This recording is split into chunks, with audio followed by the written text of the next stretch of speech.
Kenaikan suhu yang terjadi di Aceh dalam beberapa hari ini kerap menyebabkan terjadinya kebakaran di sejumlah wilayah di Aceh. BMKG menghimbau masyarakat agar waspada dengan kenaikan suhu ini dan meminta agar masyarakat tidak membakar hutan untuk membuka lahan baru. Untuk membahas lebih lanjut, kita telah terhubung bersama Kepala BMKG Blang Bintang, Nasrul Aidil. Assalamualaikum Pak Nasrul. Halo, Assalamualaikum Pak Nasrul.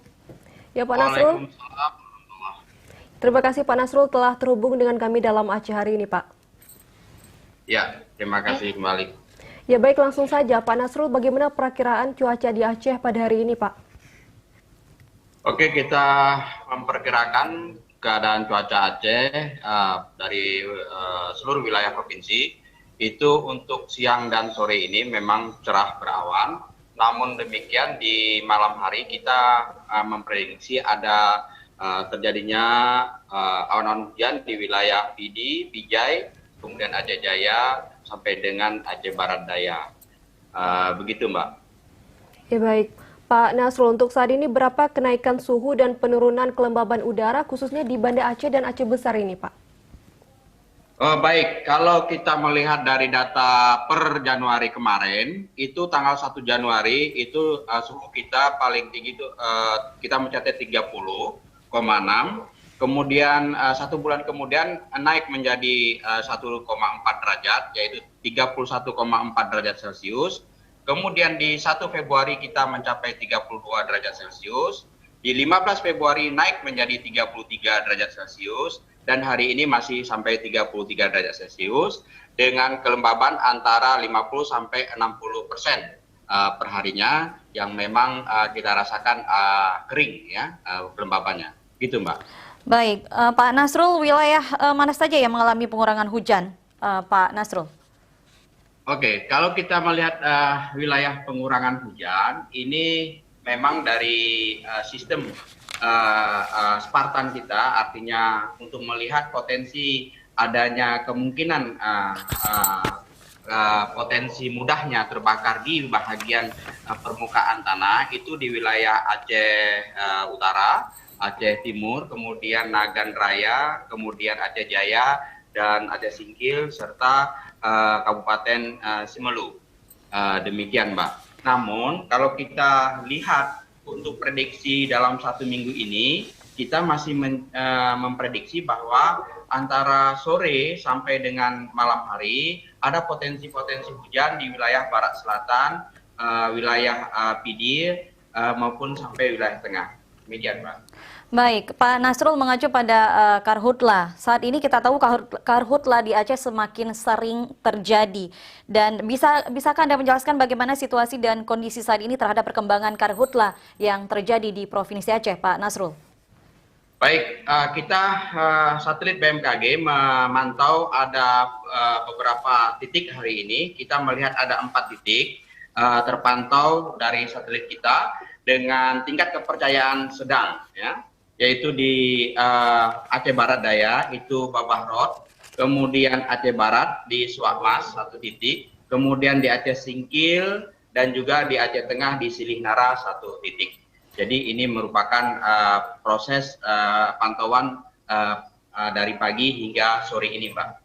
Ya baik, Pak Nasrul, melihat cuaca kemarau yang terjadi dalam beberapa hari terakhir ini, upaya apa yang sudah dilakukan untuk mencegah terjadinya kebakaran ini, Pak? Baik, kita selalu memberikan informasi tentang potensi adanya kemudahan terbakar di permukaan tanah maupun di bawah lapisan tanah maupun di bagian terdalam daripada permukaan tanah di wilayah Provinsi Aceh melalui aplikasi kita namanya Spartan. Ini kita berikan informasi ini kepada stakeholder kita, TNI Polri, kemudian BPBD maupun BPBA. Kita selalu kompak dengan BPBD, BPBA serta Basarnas dan stakeholder kita. Nah, itu kita lakukan selama ini baik melalui grup-grup sosial media, kemudian melalui web BMKG Go ID, kemudian juga melalui aplikasi BMKG Signatur, kemudian juga melalui BMKG Spartan.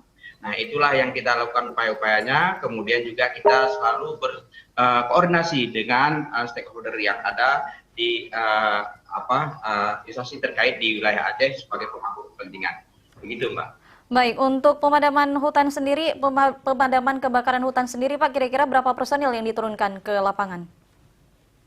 Oh, baik. Kalau untuk BMKG kita menginformasikan, Pak, tidak ada personil yang turun ke lapangan. Namun kita selalu memberikan informasi ketika pemadaman dilakukan. Kita selalu memberikan informasi arah anginnya kemana, agar penyemprotan air kepada lahan-lahan yang terbakar itu sesuai dengan arah angin dan tidak akan merembes lagi kemana-mana. Demikian, Mbak. Ya baik Pak Nasrul, untuk sejauh ini apakah ada tindakan yang diberikan kepada para yang ingin para yang membakar lahan ketika membuka lahan, Pak? Baik, penegakan hukum kepada pembalakan liar itu harus segera dilakukan oleh aparat hukum agar pembalakan liar ini tidak sampai terjadi. Nah, kemudian juga masyarakat kami himbau pada posisi saat ini untuk tidak membuang putung rokok sembarangan, terutama di wilayah-wilayah seperti tutupan vegetasinya berupa alang-alang maupun pakis, ya, serta pohon-pohon kering. Kemudian menjaga lingkungan di sekitar yang potensi untuk berapi. Kemudian juga saat ini pada posisi kita matahari berada di ekuator, itu potensi untuk penguapan juga tinggi.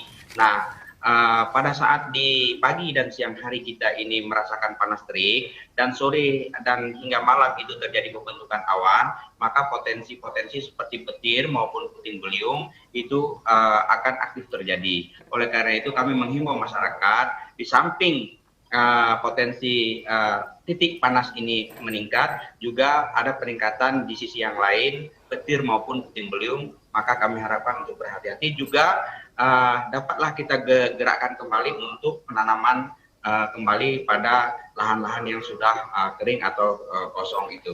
Demikian, Pak. Ya baik, terakhir singkat saja Pak Nasrul, himbauan yang ingin Bapak sampaikan kepada masyarakat terkait karhutla yang terjadi sekarang ini, Pak. Baik, kepada masyarakat kami menghimbau sekali lagi untuk tetap menjaga lingkungan. Kita jaga lingkungan bersama, tidak hanya pemerintah maupun segala unitnya untuk bergerak melakukan proses pemadaman karhutla ini, tetapi juga kita mengajak seluruh komponen masyarakat untuk ikut serta menjaga lingkungan.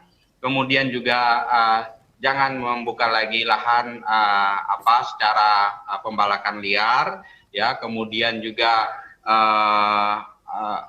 menjaga lingkungan, puntung rokok, membakar sampah, ya, jangan sampai api membesar, dan itu patut dijaga untuk pada kondisi-kondisi saat ini.